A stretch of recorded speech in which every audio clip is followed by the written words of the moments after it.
This next speaker, you're going to be totally amazed. Absolutely amazing person. Um, um, he comes to me about 10 months ago, maybe about a year ago, and says, he's gone through some tough time. Guys, can I just have silence? Thank you. Shh. And he comes to me and says, he's gone through some tough times and he wants to rebound. He wants to get to the next level. And in 10 months, since he came to me, in 10 months, his goal was to join that 100 millionaire list with me.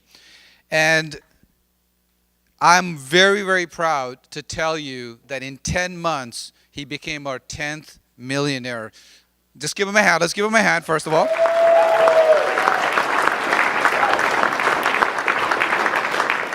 Then he says, I want to do coaching. I want to do public speaking, and he just doesn't know how to go about that stuff like this. So we worked with him and all that stuff. And now he is the founder of Manitoba Private Investment Club chapter. Let's give a hand to Terry Stallwood. Terry, come on in. Stand up. Let's give him a hand. Let's get up. Yes, give him a hand. Woo!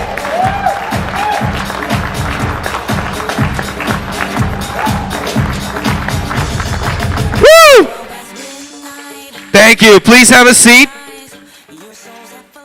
And what I want to tell you is that you're in a huge treat because he's going to talk about how he did that. And I mean, he actually beat my score, which was 77 properties, but I only made $980,000. I know you're feeling sorry for me, but he surpassed that in less time because he knew he had a direction to go and do it. And today, he's going to talk about how he helps people now and how he can be a resource for you guys to make it happen. So Terry, take it away. Thank you very much. Let's go. Let's take it away.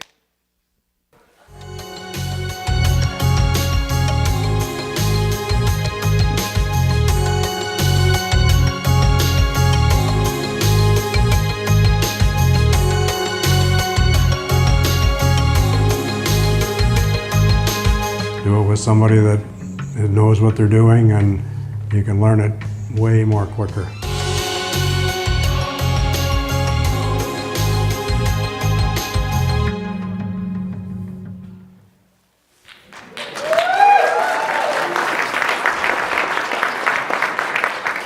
All right, so everyone's here for basically the same reason. How can you make $1 million? We've heard lots of ways we can do that today. And as we know, there are many ways to do this. So I'm going to show you the way that I did it. About a year ago, like Sunil was saying, I was down here at a Brian Tracy event. Like we were talking, setting goals and stuff. I set a goal to become one of the private investment club's millionaires. Get on the list. I didn't know what number I might be, but I knew I was going to be one of those people on that list, whether hell nor high water. So, so that was one of my goals that I set for that to do. And we've all read books. Everybody's read books here, I'm hoping. We've all learned that the quickest way and the quickest proven way to create wealth is in real estate. So. It's my background. I actually was a realtor at one time, but I packed that in. It was interfering with what I was doing for what I'm doing now. So, so I chose the real estate route. When I was young, I was really fortunate that I could work with both my grandparents. My grandparents basically raised me. My two grandfathers were both totally amazing people. Just worked like dogs, that work. That was what we had to do in those days. And my one grandfather, he used to, take me aside and he'd go like, he'd give me all these little sayings. And one of them ones is he said, "It isn't what you give away, it's what you end up with." So he'd always give me these little sayings, but he would never give me the answer. So, he'd just leave that and never say any more about it. So, I'm thinking about this, and I'm 16 years old, just got a car. The only thing I really own is my car. So I'm thinking, give my car away? What do I end up with? No car, I'm walking everywhere. No, when you're 16 years old, that's not gonna happen. So at that point in my life, some of these things didn't really mean a whole lot to me. So, you keep thinking about it and thinking about it, but there's more important things pop up in your head as you're growing up. So later on, you start thinking about these after you start getting some experience. So to start getting through my goal, I knew I was gonna have to sit down and make a list of, like, how am I gonna achieve this now?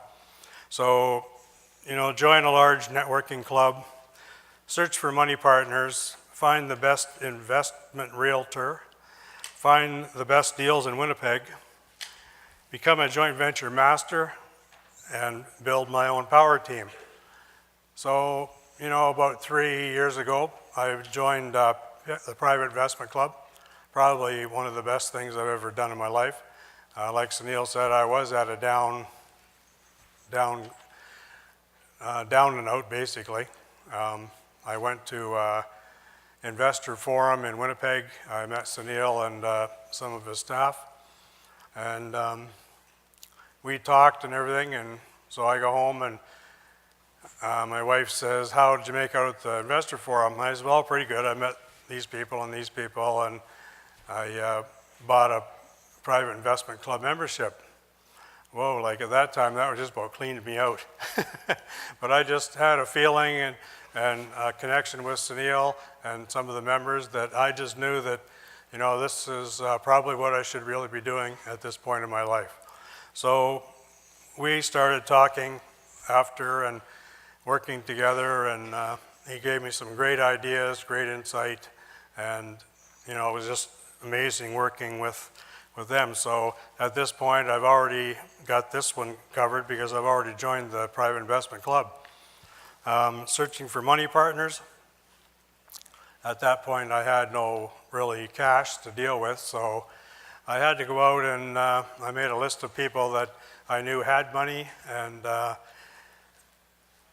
just started, let's go out for coffee, let's go out for lunch, whatever. I was telling them what I wanted to do, that I've been a general contractor for 45 years, and I had tons and tons of experience in buying real estate, fixing it, and building new houses, whatever. So I had tons of experience in the construction industry. So they knew a lot of what I could do when I had the opportunity. So some of them, agreed to work with me. So we covered that. Find the best investment realtor. That was probably the easiest one. I was living with the best investment realtor that I know, my wife. She specializes in investment properties. Right now, I think she's working with 200 investors. She's just smoking, making deals left and right lately. It's just been crazy. So I had that covered. Find the best deals in Winnipeg. I get the odd deal from Mary. Most of the deals I find myself. I have people that at this point now, they want to get rid of something, so they just phone me up and say, like, I got to get rid of this, or I do a lot of buying at the auction. There's bank foreclosure auctions there, and I end up dealing with a lot of those and buying a lot of property through those. Joint venture partner master. So like when you're looking for money partners, I had really no cash to use, so the option is joint venture with someone that has money. So I had tons and tons of experience. I was hooked up with a great guy, the private investment club, and they had the money to put into these projects, so this is how I ended up doing. Like all my deals were pretty much all done with joint venture. And building a power team, I'd already started putting a power team together. Like, we all got a lawyer, accountant, and different people that we need in our power team. I included in my power team actually a hypnotherapist. That might sound a little crazy, but she has just helped me get over any kind of fears that I might have. Any of the students that I have now, I think almost all of them are going to, or everyone has some little fear that they have that's happened throughout their life, and this woman has just been amazing with everybody that she works with. So that's get our power team going. So when we started doing all this, we had to do some flips for some cash because you need to pay all the bills every day. The buy and holds, those are for your wealth. So we got your buy and holds, and then on the refinancing of your buy and holds, if everything goes well, you can get all your money back for your investor and hopefully end up with some cash in the back end also. So this is pretty much what we ended up doing. So over this year, with my joint venture partners, I ended up buying $3.34 million worth of property. This was all done basically as they call no money down. I put no money in it at all. I find the properties, I fix them, and then we refinance them. So over the year, this is what we ended up buying.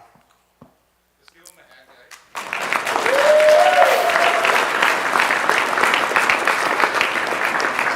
guys. So through this whole process, this ended up leaving me a little over $1 million in real estate equity.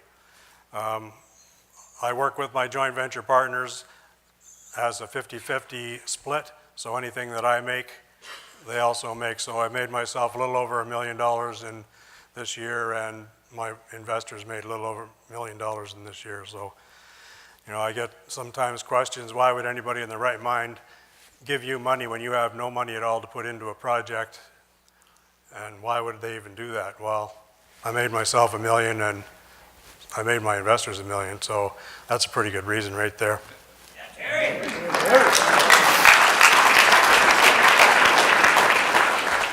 This is the portfolio that I built up over that year.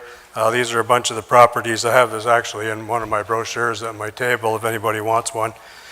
These were all joint venture partners except the one. I have a property in Honduras that I end up paying cash for. And you don't want to take out a mortgage in Honduras, believe me.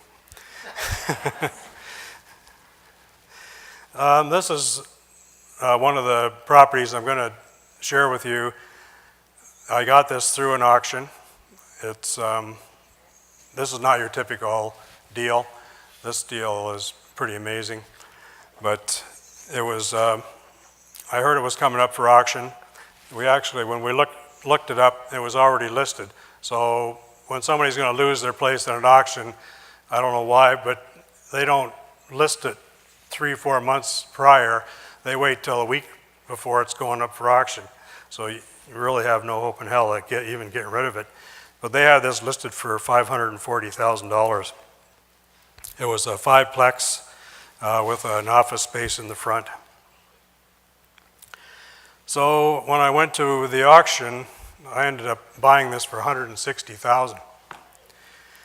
The crazy part about this is too, I'm the only one that showed up. So I always take some people with me. I think Mary went with me this time. I took a couple of my students. Someone did actually show up just to see what the auction was all about, so he wasn't bidding. And I take some people with me because if I'm the only one that shows up to buy it, like this happened here, when the property goes to the registry office, they can actually turn that down even though they sold it to me. They think maybe something was not legal or something just didn't fit in. They can actually cancel that sale. So when they have an auction, even if I'm the only one bidding and there's 4 or 5 people there, even that I brought them, doesn't matter I brought them, but they count how many people are in the audience and they write that down on the auction slip. So they can't just say that I'm the only one there.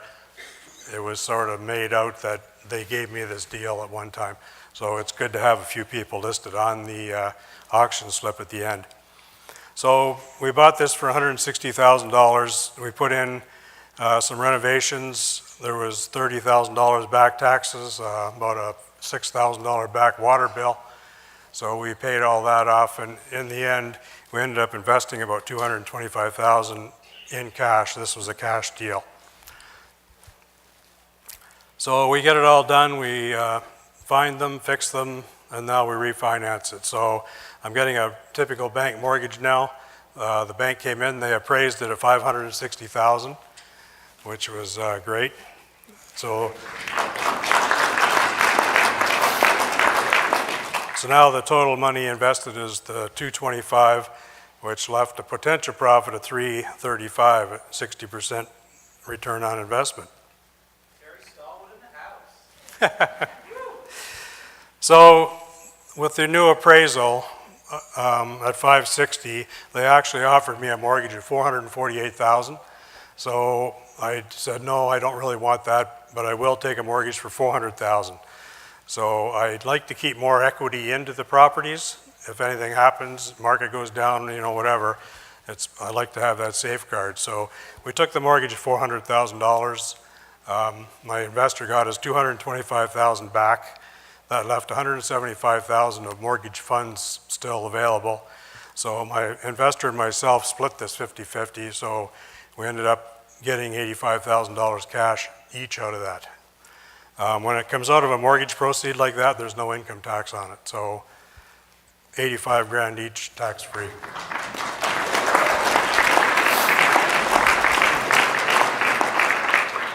So now this leaves me $160,000 in equity.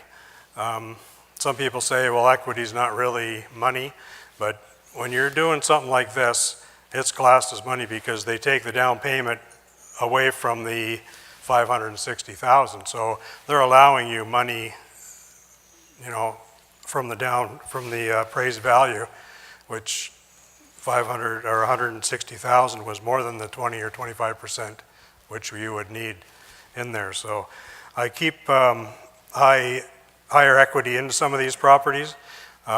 When I decide to sell them, I'll always leave money there.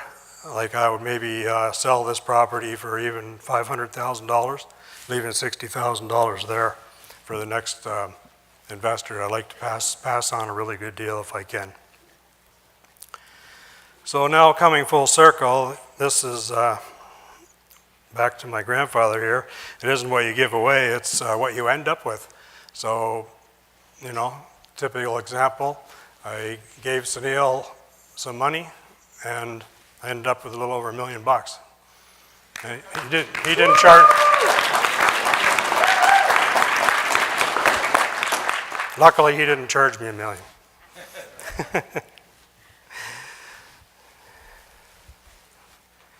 So, like we said, I did give some money away and I ended up with $1 million. So the reason is I don't finance them to the max is because when I do go to resell it, you know, say if I did sell it for $500,000, I would give the new property owner $60,000 in equity. One of the other things my grandfather said was, you know, leave some money on the table, and that's what that's all about. If I sold this property for $500,000, I'm leaving actually $60,000 on the table for the next investor. I just, I don't try to sell things for the max. If I can pass on a really good deal and pass on a, you know, potential profit for somebody else, this is what I do.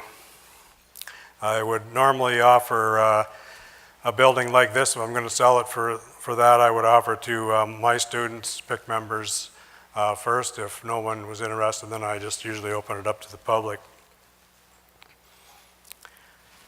And yeah, when I do that, I would leave this money on the table. That's what I'm all about, passing on a deal. You know, don't bleed the thing dry and help someone else out.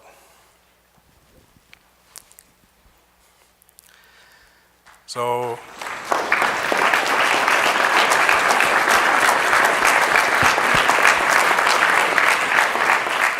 just want to tell you a little bit more about that auction.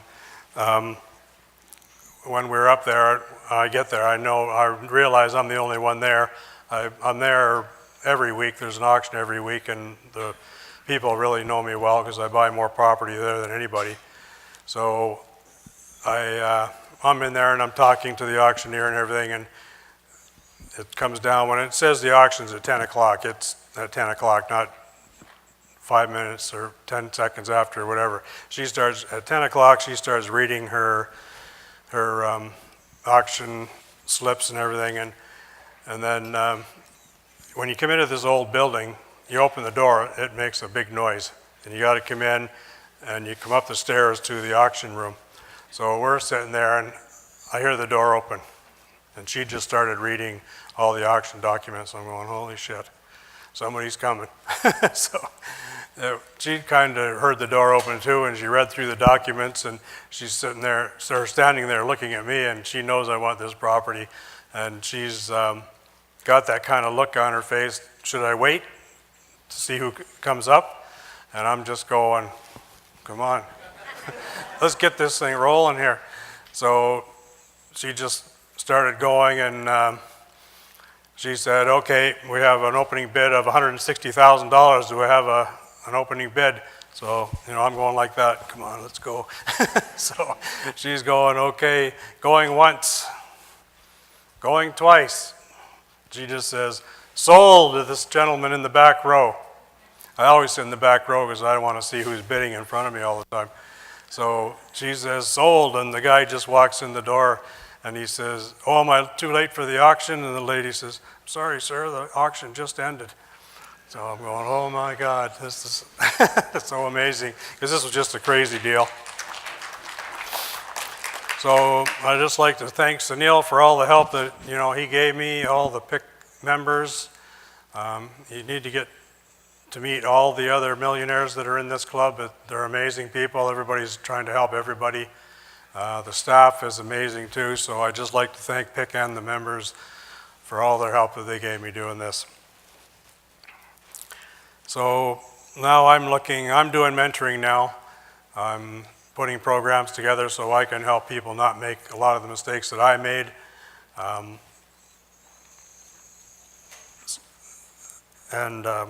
We're trying to put a program together right now. We're trying to work with the military vets, because some of the veterans, they get out, they do give them a chunk of money on some of them when they get out. They don't know where to go. So I know some of them that Mary and I know, they've got $200,000 or $300,000 a year and a half later that's gone, and they're homeless. So we're trying to put a program together with the military veterans, and we're going to train them at a large discounted price and try to get them so they can take the money that they get in and reinvest it into something and try to get their lives straightened out.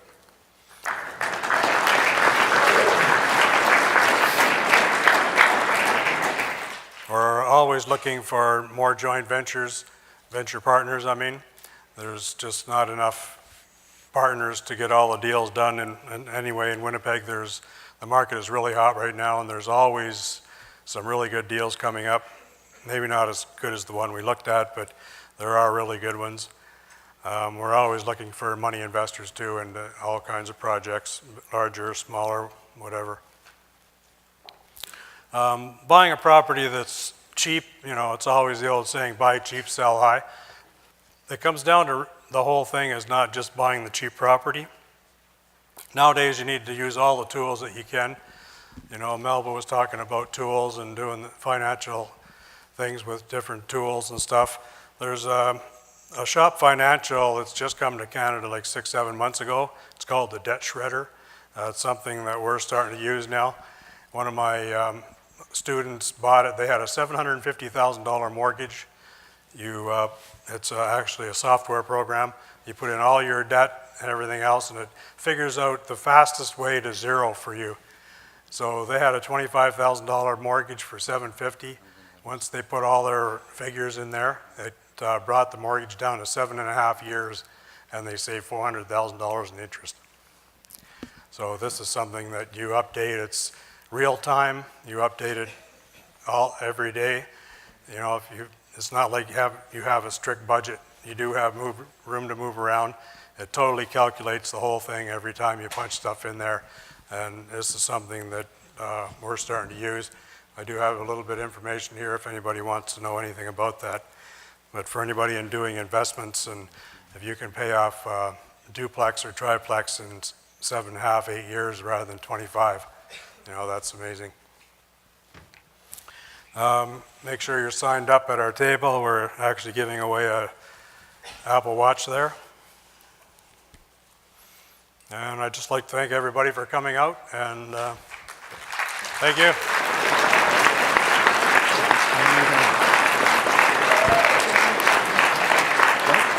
You're supposed to be